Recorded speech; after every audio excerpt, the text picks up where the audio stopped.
పెళ్ళైనా పండగైనా వేడుక ఏదైనా పట్టు చీరల ప్రత్యేక వేదిక వారాహి సిల్క్స్. విశాఖపట్నం అంటేనే స్టీల్ సిటీ. ఉక్కు నగరాన్ని మరింత ఉక్కుమయం చేసే విధంగా మరొక గ్రీన్ ఫీల్డ్ ఇంటిగ్రేటెడ్ స్టీల్ ప్లాంట్కి సంబంధించి ఈ నెలలో భూమి పూజ జరగబోతుంది.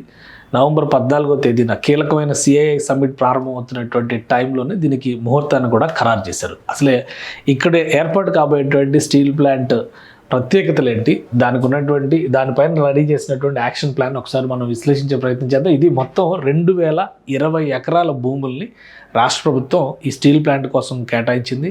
ఆర్సిలర్ మిట్టల్ అలానే నిప్పన్ స్టీల్ ఈ రెండింటి జాయింట్ వెంచర్లో ఏర్పాటవుతున్నటువంటి సంస్థ ఏఎంఎన్ఎస్ అనేటువంటి పేరుతో ఏర్పాటవుతున్నటువంటి స్టీల్ ప్లాంట్. దీనికి సంబంధించినటువంటి టోటల్ ఏరియా ప్లాన్ ఇది.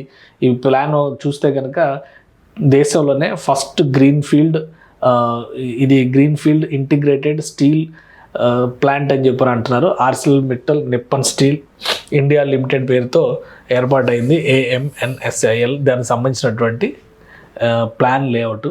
సో మొత్తం టోటల్ ల్యాండ్లో 33% ల్యాండ్ని పూర్తిగా గ్రీనరీ కోసమే కేటాయించబోతున్నారు.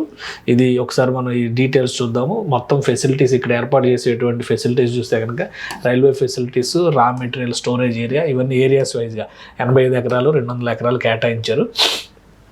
టోటల్ ఏరియాలో వచ్చేటువంటి పర్సంటేజ్ ఇది. సో ఇది ప్రాసెస్ యూనిట్లకి ఒక 800 ఎకరాలు కేటాయించారు. రా వాటర్ రిజర్వాయర్కు 13 ఎకరాలు, పార్కింగ్ ఏరియాకి 0.65 ఏకర్స్, అలానే పార్కింగ్ ఏరియా అవుట్ సైడ్ ఒక 10 ఎకరాలు కేటాయిస్తున్నారు. రెయిన్ వాటర్ హార్వెస్టింగ్ సిస్టమ్స్కి ఒక 16 ఎకరాలు అవుతుంది. ఇక గ్రీన్ బెల్ట్ డెవలప్మెంట్ పచ్చదనం పెంపొందించేటువంటి దానికే 672 ఎకరాలు, టోటల్ ఏరియాలో 33.3% దీనికి రిజర్వ్ చేశారనమాట. సో ఇది గ్రీన్ ఫీల్డ్ స్టీల్ ప్లాంట్కి సంబంధించినటువంటి క్లారిటీ. అలానే రోడ్స్కి ఒక 150 ఎకరాలు కేటాయిస్తున్నారు.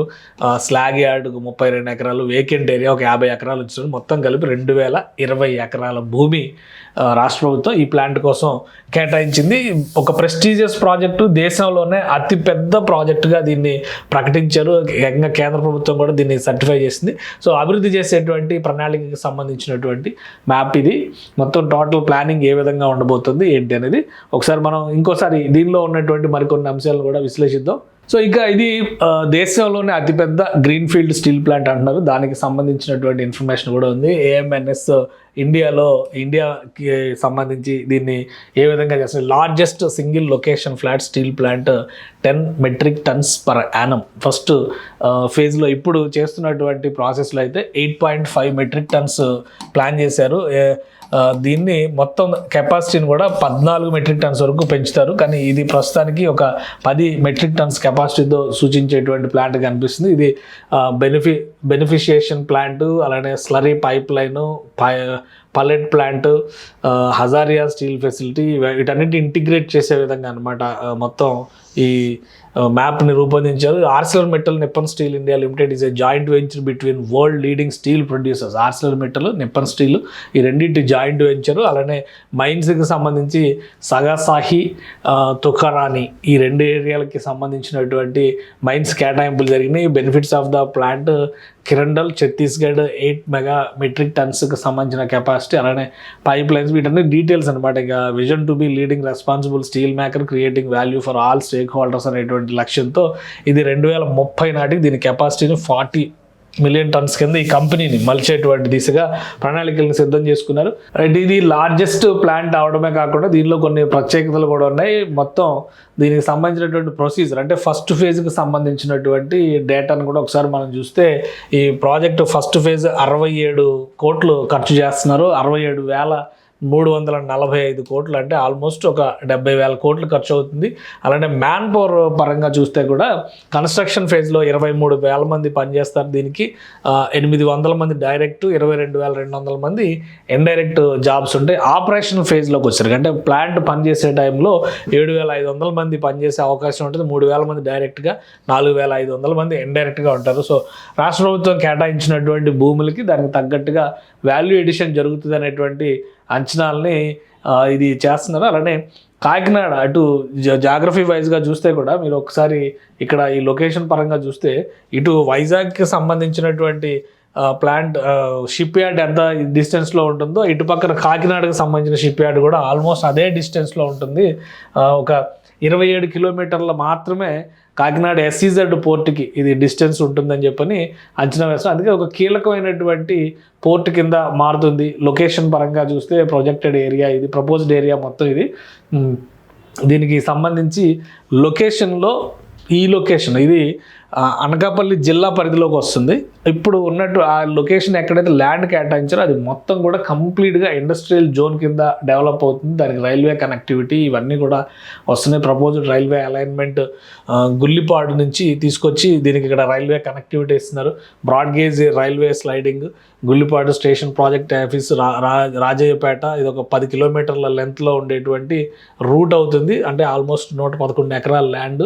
అలాగే టోటల్ ట్రాక్ లెంత్ వచ్చి 24 కిలోమీటర్లు వస్తుంది. అంటే ఇంటర్నల్గా ప్లాంట్ లోపల కూడా ఇది వేస్తారు. దాని కెపాసిటీ కానీ ప్రాజెక్ట్ కాస్ట్ కానీ ఇది ఒక 286 కోట్ల రూపాయలతో దీని ఎస్టాబ్లిష్మెంట్ జరుగుతుంది. ఆల్రెడీ వర్క్ ప్రాసెస్ని ఇనిషియేట్ చేశారు. ఎందుకంటే ప్లాంట్కి సంబంధించి భూమి పూజ జరుగుతుంది, కానీ మిగతావి దానికి కావాల్సినటువంటి ఎమ్యూనిటీస్ విషయంలో తీసుకోవాల్సిన జాగ్రత్తలు అన్నిటిపైన కూడా వర్క్స్ ఆల్రెడీ జరుగుతూ ఉన్నాయన్నమాట. ల్యాండ్ అలాట్మెంట్ జరిగిపోయింది కాబట్టి దేనికి అది ప్రాసెస్ చేయాలి. అలానే రోడ్డు కనెక్టివిటీకి సంబంధించి చూస్తే కనుక మెయిన్ అప్రోచ్ రోడ్, ఇది ఆల్టర్నేటివ్ రోడ్, ఇది ప్లాంట్ ఇన్సైడ్, ఇదేమో బయట నుంచి కనెక్ట్ అయ్యేదన్నమాట. సో వాటి ఎస్టాబ్లిష్మెంట్ కూడా జరుగుతుంది. ఇక్కడ మనం చూస్తే NH60ని కనెక్ట్ చేసేదన్నమాట. ఇది 5 కిలోమీటర్ల వరకు దీన్ని కనెక్ట్ చేస్తారు. 5 కిలోమీటర్లు NH60కి 5 కిలోమీటర్ల దూరంలో ఉండేటువంటి ఏరియా కాబట్టి ఫస్ట్ ప్రైమరీ యాక్సెస్ రోడ్డు 4 లేన్ల రోడ్డుగా చేస్తున్నారు. ఆల్టర్నేటివ్ రోడ్డు కూడా సౌత్ సైడ్ ఉండేది కూడా 4 లేన్ల రోడ్డుగా చేస్తున్నారు అనమాట. ఇది మొత్తం ఈ రోడ్డు ట్రాన్స్పోర్ట్ కెపాసిటీ కూడా 14.95 మిలియన్ టన్స్ పర్ యానం కింద దీన్ని డిజైన్ చేశారు.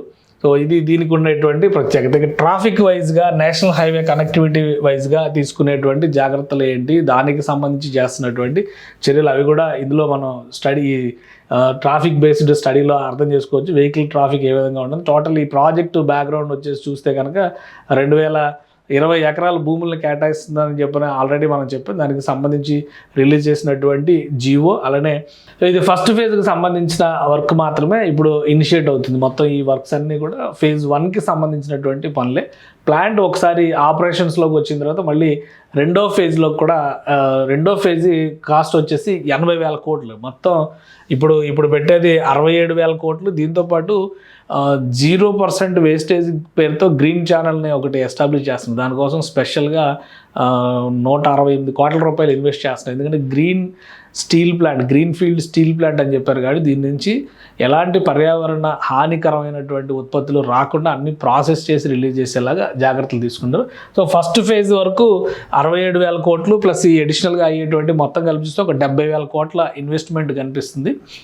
సెకండ్ ఫేజ్ దీని విస్తరణకు సంబంధించి సెకండ్ ఫేజ్ చూస్తే కనుక మరొక 80,000 కోట్ల రూపాయల వరకు ఇన్వెస్ట్మెంట్ కనిపిస్తుంది. మొత్తం 150,000 కోట్ల రూపాయల వరకు ఈ ప్రాజెక్ట్ ద్వారా విశాఖపట్నానికి రాబోతున్నటువంటి ఇన్వెస్ట్మెంట్స్. నక్కపల్లి ఏరియాలో ల్యాండ్ని అలాట్ చేశారు కాబట్టి అనకాపల్లి జిల్లా పరిధిలోకి వస్తుంది. ఇది నక్కపల్లి ఏరియాలో ల్యాండ్ని అలాట్ చేశారు కాబట్టి టోటల్ వర్క్స్ అన్నీ కూడా దానికి కావాల్సినటువంటి ఎమ్యూనిటీస్ క్రియేషన్ వర్క్స్ అన్నీ కూడా స్టార్ట్ అయిపోయింది. ఇప్పుడు ప్లాంట్కి సంబంధించినటువంటి భూమి పూజ ఈ నెల 14వ తారీఖున జరుగుతుంది. ఆంధ్రప్రదేశ్ సీఎం చంద్రబాబు నాయుడు సమక్షంలో అలానే అనేక మంది అతిరథ మహారథులు, కేంద్ర మంత్రులు కూడా వస్తున్నారు ఈ CII సమిట్ కోసం విశాఖపట్నానికి. సో అతిథుల జాబితా తర్వాత రిలీజ్ అయింది, కానీ మొత్తం ఫిక్స్ అయింది. విశాఖ ముఖ చిత్రాన్ని మార్చేటువంటి ప్రాజెక్ట్ కాబోతుంది. ఇప్పటివరకు వైజాగ్ స్టీల్ అంటే గవర్నమెంట్ సెక్టార్లో ఉన్నటువంటి వైజాగ్ స్టీల్ ఒకటే కనబడేది. ఇప్పుడు ప్రైవేట్ సెక్టార్లో మరొక ప్లాంట్, ఒకే నగరంలో 2 భారీ ఉక్కు కర్మాగారాలు ఉన్నటువంటి నగరంగా విశాఖ ఖ్యాతి పొందబోతోంది.